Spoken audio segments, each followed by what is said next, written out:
बड़ी मुश्किल से बानी तोहके भुलाई, बड़ी मुश्किल से बानी तोहके भुलाई। याद ला दोबारा पड़ही है जान, भले तोहरा याद में घुट घुट के जी, भले तोहरा याद में घुट घुट के जी। फेरू लौट के नई हे जान, फेरू लौट के नई हे जान।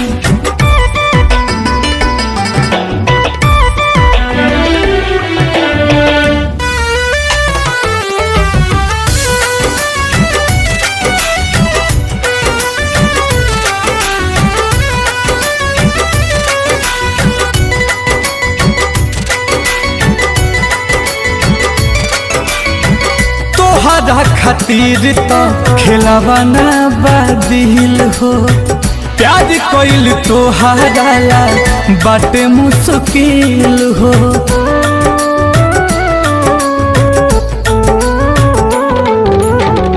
तोहरा खातिर तो खेलवाना बादिल हो, प्यार कोइल तोहरा ला बाटे मुश्किल हो।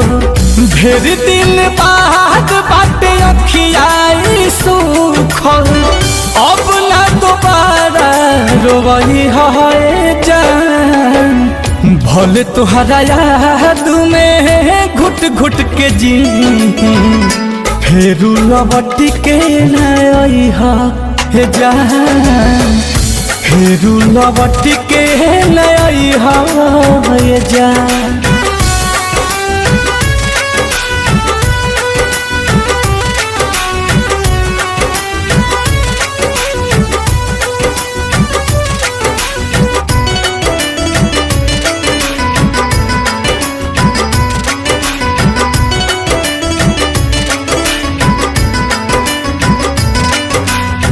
छीनलू तू कुंदन के दिल के करार हो, नील कमल पे ना कैलू एतबार हो।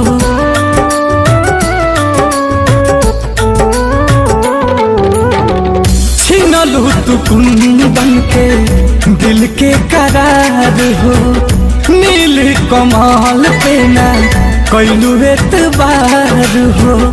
भले लो संगवा तू जहाँ के आशीष के, उनके से यारी निभाई है जान।